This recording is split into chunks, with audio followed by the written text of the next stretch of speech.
If you're interested in retiring at 55, we're going to look at some case studies to show how it can be done. In this video, we're going to look at the optimal drawdown of assets so that you can make your money go further, so that you can pay less tax, and so you can maybe structure some of the withdrawals so you can take more money in the early years and enjoy life. I'm Ian Shadrack, a qualified accountant with over 30 years of experience. I've built cash flow models for dozens of people to help them retire early without worrying about running out of money. These are the assumptions behind our modeling today. The main one is that we're going to take out inflation because it's much easier to see what's actually going on. And you can pause the video if you want to read all the text. For the first example, we have a couple with £600,000 of pension assets, split 75%, 25%. They've got no ISA. They're seeking £40,000 after tax in the initial years of retirement. So here's the £40,000 they're looking to take. They're going to utilise personal allowances and the 25% extra tax-free. And then Ant, who has the larger pension, is going to take a bit more money from his pension at the 20% tax band. They spend £40,000 until they hit state pension age. Then it drops down to £34,000, and in their late 80s, they're spending £30,000 a year.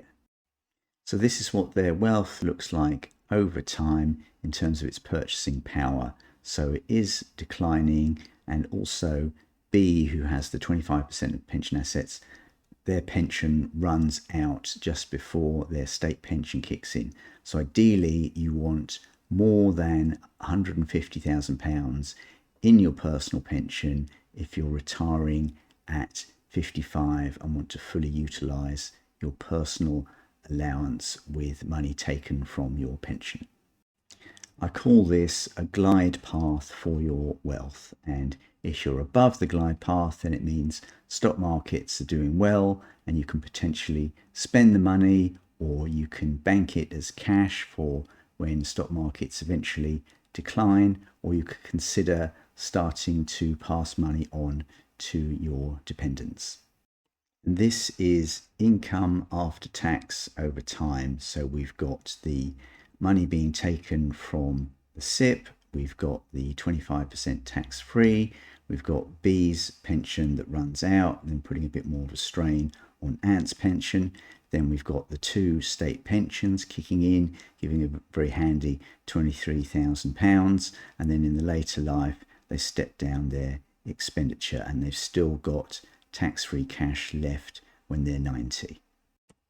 This is the tax paid in retirement, which is the blue, and the marginal tax rate, which is the red. So they're always paying the 20% tax band at the margin. The amount of tax paid varies a bit over time. It spikes up when B's pension runs out and puts a bit more of a strain on Ant's pension. Then when the two state pensions kick in, because they don't have the 25% tax-free associated with them, they're paying slightly more tax than they used to. And then at the end of their lives, they're paying the least amount of tax because they've reduced their expenditure. And total tax in retirement is around about £55,000. This is the withdrawal rate from their pension over time. Quite a lot initially as they've got their go-go years, then drops down quite dramatically when the £23,000 of state pensions kick in. The withdrawal rate rises over time because wealth is declining each year and yet expenditure is constant until they reduce the expenditure in the last few years of their lives. But we have been able to get a withdrawal rate of over 4% because we've benefited from state pension and taxes haven't been that burdensome. We're now going to use flexible access drawdown such that we take the tax-free cash from pensions at the start rather than spreading it all over the pension withdrawals each year. And what happens is the green bars are here, they're much more phased at the start and there isn't anything towards the back end of the pension. So the effect on income tax paid is that in the initial years, we're not paying any tax at all. We're able to smooth out the spike in tax when B's pension runs out but towards the back end we are paying more tax as we've run out of our tax-free cash.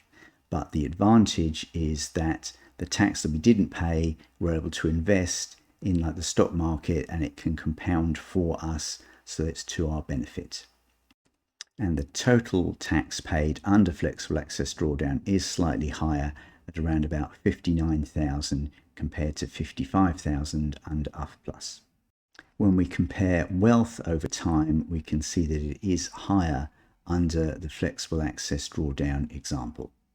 For more information on flexible access drawdown versus UFPLS, check out this video. I'll put a link in the description. And here's what the numbers look like with inflation put back in. So hopefully this video has shown you that we can beat the 4% rule. We've been able to take £40,000 after tax in the initial years on a £600,000 pot. Our second example is a couple with £950,000 of pension assets split 800k and 150k. Got no ISA, they're seeking £60,000 after tax in the initial years of retirement.